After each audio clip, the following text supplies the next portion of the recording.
living in a city where crime, sex, and drugs prevailed, she was unsure of just how she would rise above the poverty-stricken streets and make a better life in what we call the ghetto. The girl, better known as Lakisha Norman Davis, was born on January 24, 1979 at Howard University Hospital in Washington, D.C. She was born to Carolyn Davis and Rudolph Norman. Though she lived in a single-parent home where her father was her sole provider, she received the type of love and nurturing a child would get from a two-parent home. As she was growing up, Lakisha, also known as Smiley by her friends, faced many hardships and obstacles, all of which has helped her to grow into the strong woman that she is today. This is the quote she uses when she talks about her trials and tribulations. "My name is Smiley because I am gifted enough to smile through my adversity." The lessons of life taught to her by her father have greatly prepared her for a successful existence in today's society. Keisha, which in Swahili means favor, and is another name others know her by, went to Scott Montgomery Elementary and Shaw Junior High School. From there, she went to Cardozo Senior High School, where she received her diploma in 1997. Nevertheless, Lakisha did not stop at the high school level. She attended Southeastern University, Strayer University, and after making a decision about her career goals, she enrolled at Prince George's Community College, where she is studying child psychology.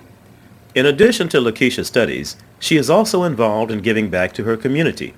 She is a D.C. rape crisis activist and a survivor of this horrible crime. She writes, reads, and performs poetry at the historical Bohemian Caverns located at 11th and U Streets Northwest, a place where the late Duke Ellington, Louis Armstrong, and Ella Fitzgerald came after their Howard Theater shows to relax. Lakisha is employed with the Federal Aviation. Okay. Try that one for me.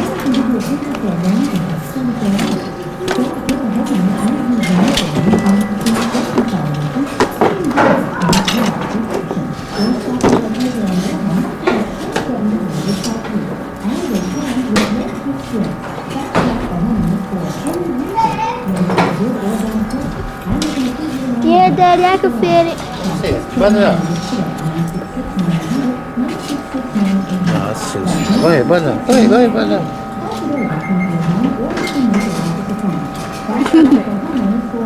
That's right. No.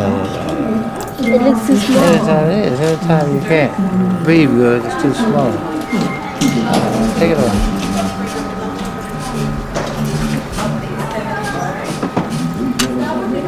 Yeah, look at that.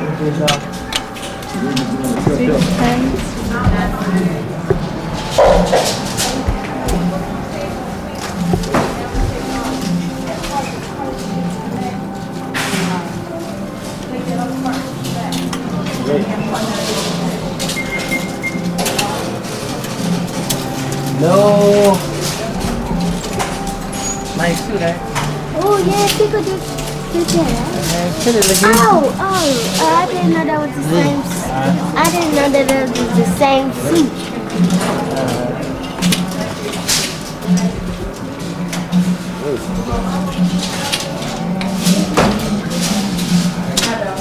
$36, 40, 38. Oh, you wanna help me look on the price or what? Let me see, yeah. Okay, right here, say size. Coat, size. 40. Looking for a 48, something like that. A 48. 46, 48. Or 50. What you say? Are these smaller? What they 34 down? Okay. 40.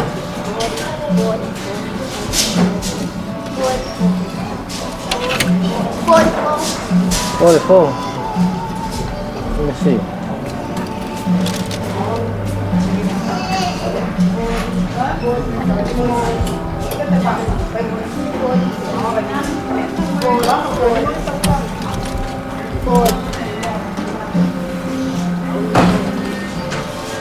Oh, no. You can't fit that? No.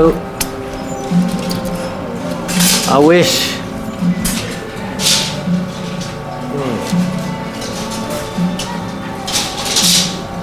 me see.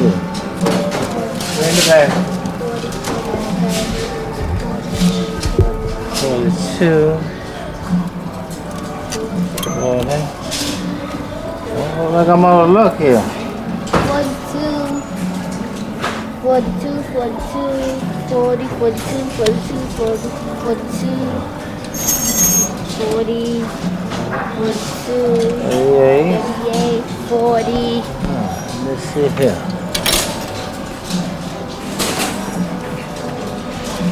Well,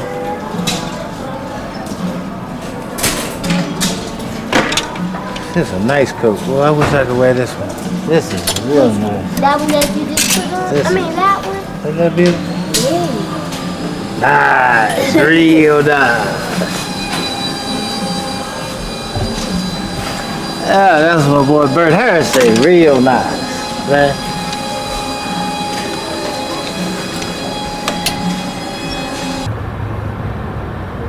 You just figured it out? Yeah.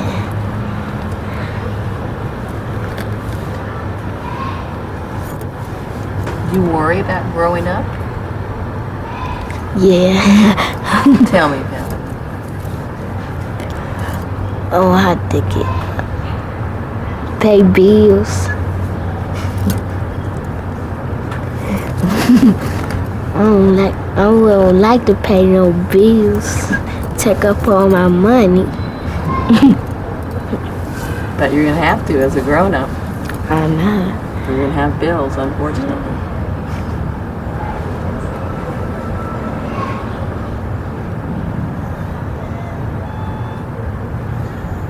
And I'm worried about what I'm gonna be when I grow up, because I don't know. I want to be a singer.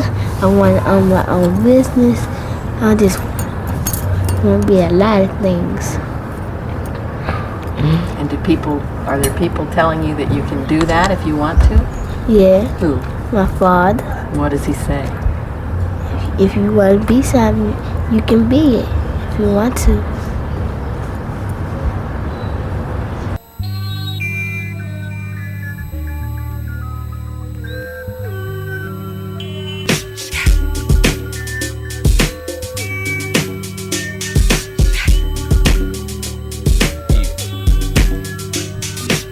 What you know about that?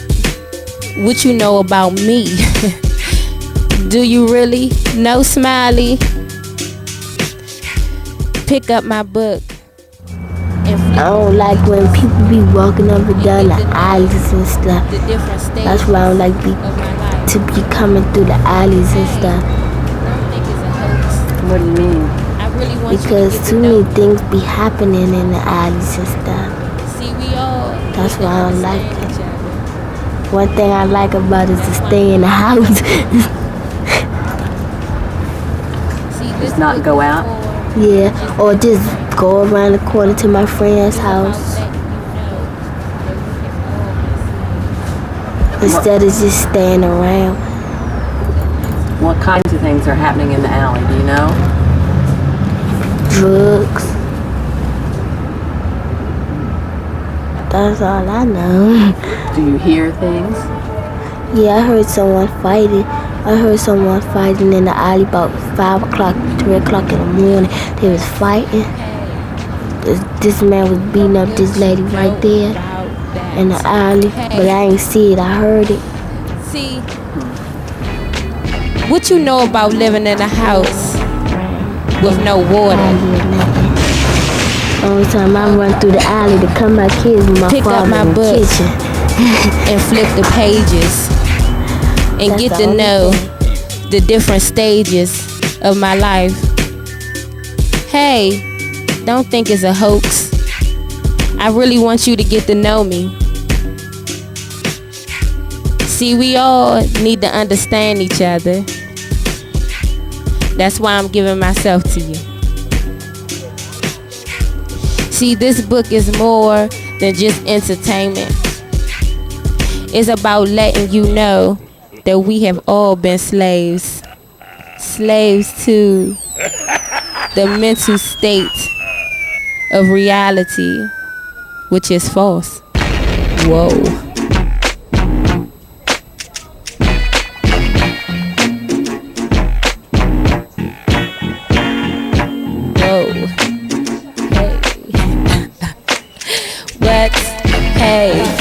What you know about that? Hey.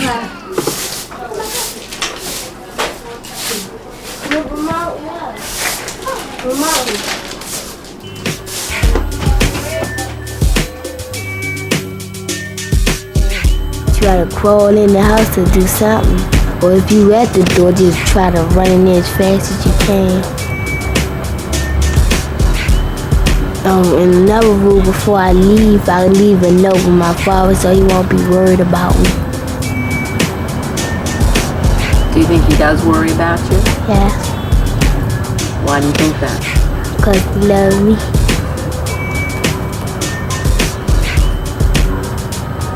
So do you end up staying inside a lot? No. You just follow the rules? Yeah. And I go around the corner to my friend's house. Do you wish that you could move? Kinda. Cause I love this house. Sometimes I wish I could move and sometimes I don't. Tell me about that. Sometimes one and sometimes the other.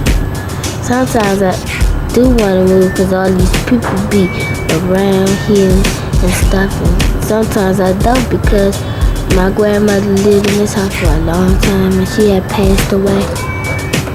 And I didn't want to move out just yet because it was still...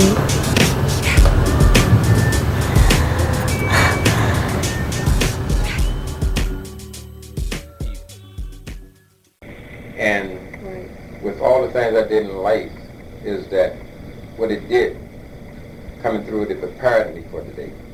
And so, even get to the point that where we could do things with you and so forth and so on. All that was a blessing, all that was a learning process because a lot of things we hadn't did before, but just being grateful that somebody else had done something for me, so that helped a lot. Wow, that's good. Because, I asked you about the breakup because I noticed in our family there's a lot of broken-hearted children, due to the fact that the parents have separated and no fault to anybody. Like, you never know how life is going to be. Like, things happen. But one thing that you said that struck something in me is that when my mom and my dad split up and I was 5, you know what I'm saying? Right. People came into my life that showed me love so I could give love. You know what I'm saying? Even when I came to live with you all, I was attached to Unlinda's hip. Like, Unlinda, I'm gone this place. I'm leaving a note. Like, I'm just like, you're loving me. I'm going to love you all back.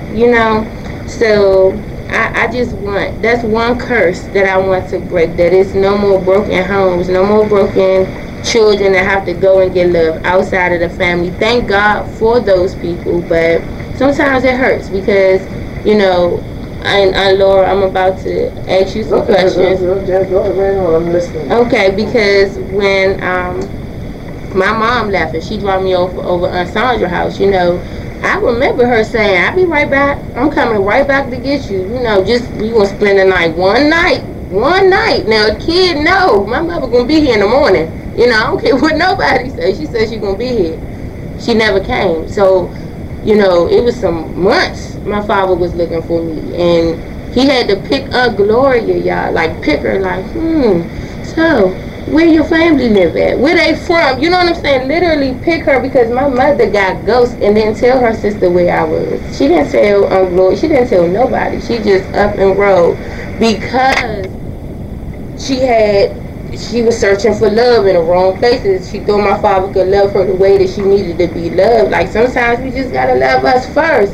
So then if he don't love us like we love us, we could still do us. Meaning we could just keep on going and won't fall apart. But it hurt me, and it still hurts me sometimes that I get to go to other people's mother and love on them and hug them like I want my own mother. You know what I'm saying? To hug and love. But that's something we'll come back to before I leave on this tape. So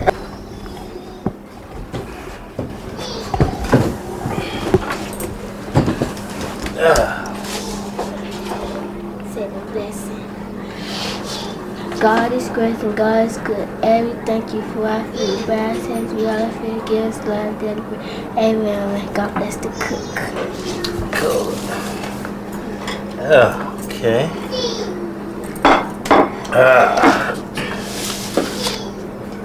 Play here. How much? That? 2 more. I mean, 1 more. 1 more. Not that big. No.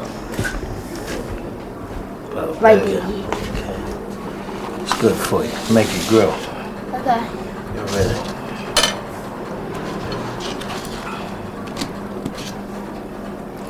Good beef liver. I thought this was chicken. Huh? I thought this was chicken. That cooked that bad? You thought it was what? No. No, it was just chicken liver. Oh, chicken liver. Oh, okay.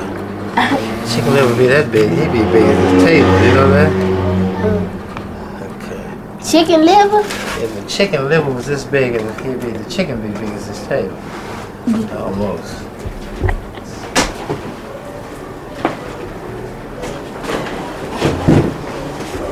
Okay. Maybe it's like Try that. potato.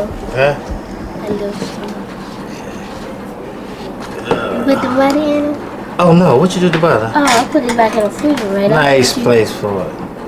Go ahead and get it. Nice place for the butter. Back in the refrigerator. Rid it up.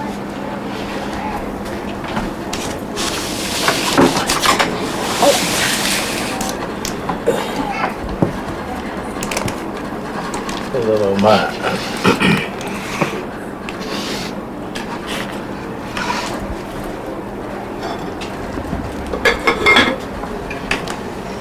That much? Yes. Thank you. Don't put that much on yours though. Okay? Right there? Yeah, that's good. And some on my spinach.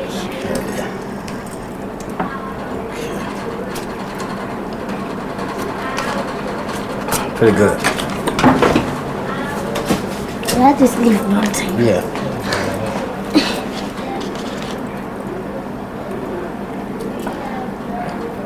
That's enough.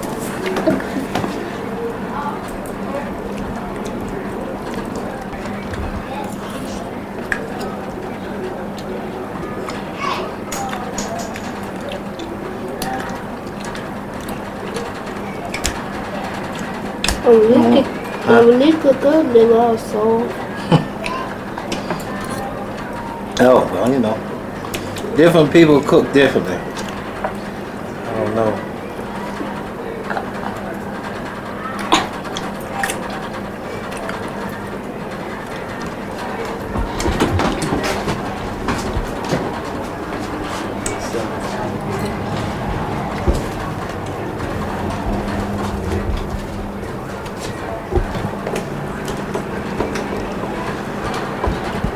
Gary, Uh-huh. some good liver.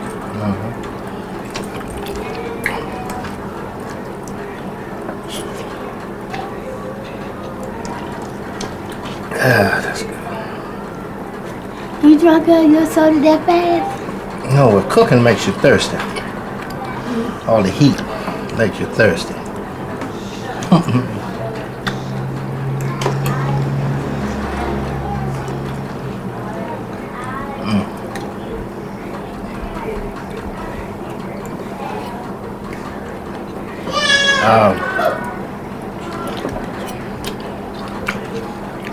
You almost finished, Daddy.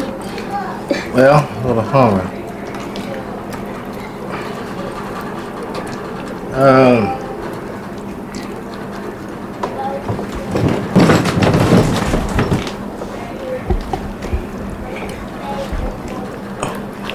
Are you doing mine like that, Daddy?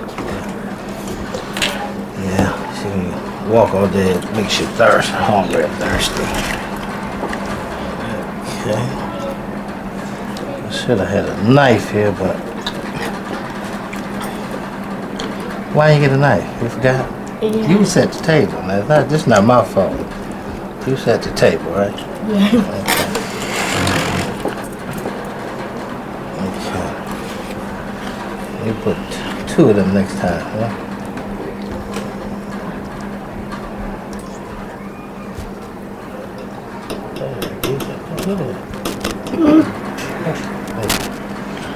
Oh. Okay. What did I tell you to do when you see people fighting outside? What did I tell you to do? Get down on the ground and run and try to run in the house if you can. Run in the house. I said if you hear shooting, you get on the ground. Get on the ground. Okay? Yeah. You see people fighting, you come in the house. I don't care if they're fighting with what, you come in the house, right? Yeah. Okay. And what did I tell you about the stoplight?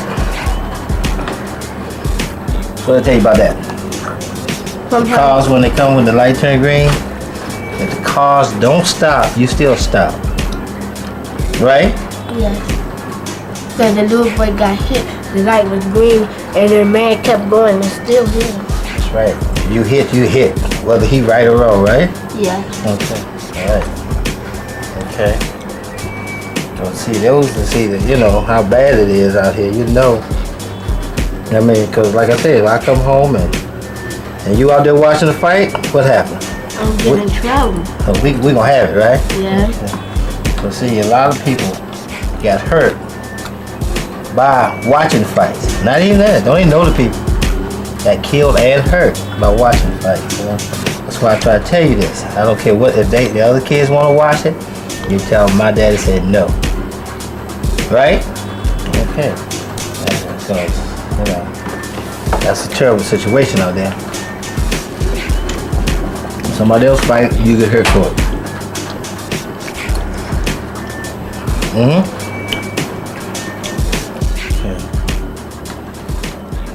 That's for sure. Mm-hmm. What else do you see in our genes?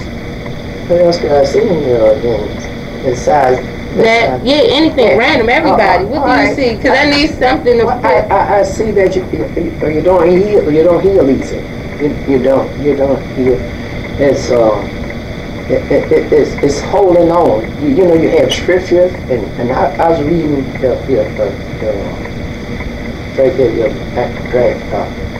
you have scriptures in there, but though you repeat those scriptures, but you don't live by them. And so is it because the pain has gripped the family, so that even though we believe in God and we have scriptures and we know the Lord, still we won't release that pain because we just know how to hold on to it? Exactly, right. Okay. It's your comfort zone. Okay. Yeah, really. I second that motion. I second, yes. Your comfort zone nothing but the truth. Yeah, your comfort zone is nothing but the truth. See, because, you know, a lot of times until you get out of it, you come back when you go back into it, that it's like I'm really enjoying this. I'm really, because I can get somebody, you know, as long as I can get somebody that's to agree with me and more stuff who you deal with it, they have the same problem you can. Because see, one can't help the other one till they get you. See, I can't. So we attract what's in us. Exactly. So we abuse group of people. We attract people that have been abused too. And so with them still carrying that hurt, what is they gonna do but y'all be eating one another poison, self-pity, back and forth. You know, truthfully, I lived through this. You know, and the reason I can tell you that because I know in marriage, like we're sitting there and they talking about it. In marriage, in my first marriage, what it was, you're looking for fathers and mothers that love that they need. And see, then you don't realize that man also are looking for the same thing. And usually, the reason I said you attract, but you hold on to it, because all of us, when we got married, we married men from broken homes. See, my last marriage wasn't, but the other one, and Bernice and Mary did the same thing. See, so that's when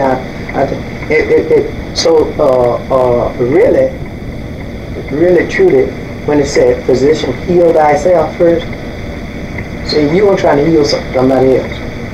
But first you had to heal yourself. Right. And then once you heal yourself, then it's just like a fire. It will set on fire the course of what else is going wrong, because they said if you can overcome, then I can overcome. But if you go back to it, my personal awakening was toward when I was saying I love everybody. Mm-hmm. I don't dislike nobody. Oh, I just love everybody. Mm-hmm. And then the Spirit said, mm-hmm. You're telling the story. Telling you why. It's just like a soul, and it's showing me on my knee a soul that had the scab was setting up on it like that, and said, "That's your kind of forgiveness." Whoa! I forgive like that too. But no, when somebody do something to you, it knock off, it ain't healed, and you go right back. Yeah, I remember that when they did this in 1902, and what you did with that, you haven't healed good. It haven't healed. And it takes time. It takes time. Some people, heal a little fast, and others, some don't live for years. But once, if you ever be able to let go, it's not saying that you won't remember, because remembering will make you a better person, because you won't do to somebody else what been done to you. But it'll come back. But in order to heal, then you really do have to forgive.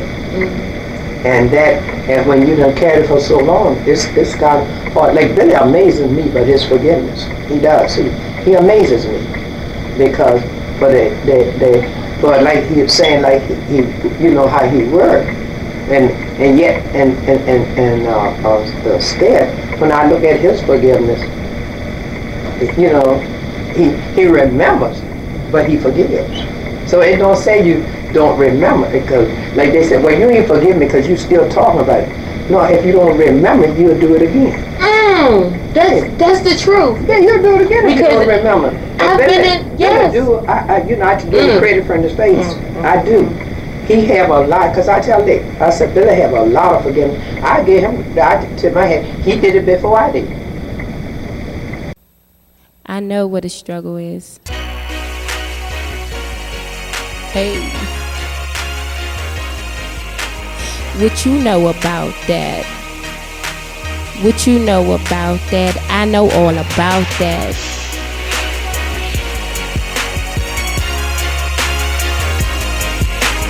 What you know about that? What you know about that? What you know about that? I know all about that. I need your attention for a minute. I need to tell you something. Hey, do you know why they call me Smiley? I don't think so. But when you open up my book and my words begin to take over you, you'll see why the devil can't take my smile from me. 'Cause I'm a soldier. See, what you know about growing up in a house with no heat? What you know about having no water to bathe your feet? Listen, what you know about that? What you know about that? What you know about that? I know all about that. You need to hear me, shorty. You need to know me, shorty. You need to pick up my book around the way, shorty. You need to know, shorty.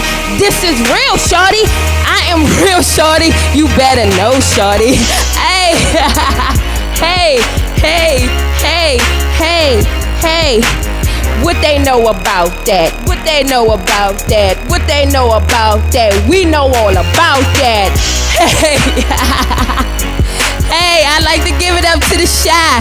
Hey, what they know about that? What they know about that? What they know about that? We know all about that. Hey,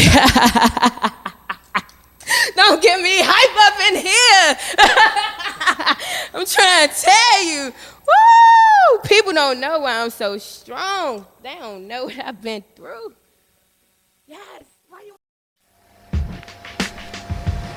I would like to first give honor and thanks to God for giving me the ability and the strength to complete this project. I never thought that I could ever complete this project because there was a lot of adversity going on in my life. So I thank you, Father, for loving me unconditionally. It has taken a lot of energy and strength out of me, but I am a winner and I will succeed.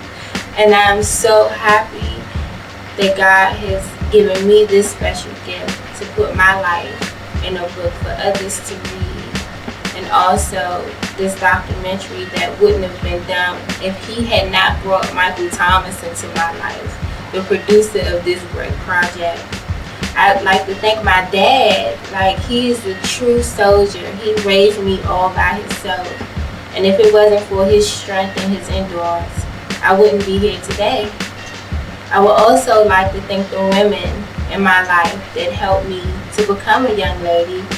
I would like to thank Linda Jones Burns, my godmother since I was 7 years old, and her husband, Willington Burns.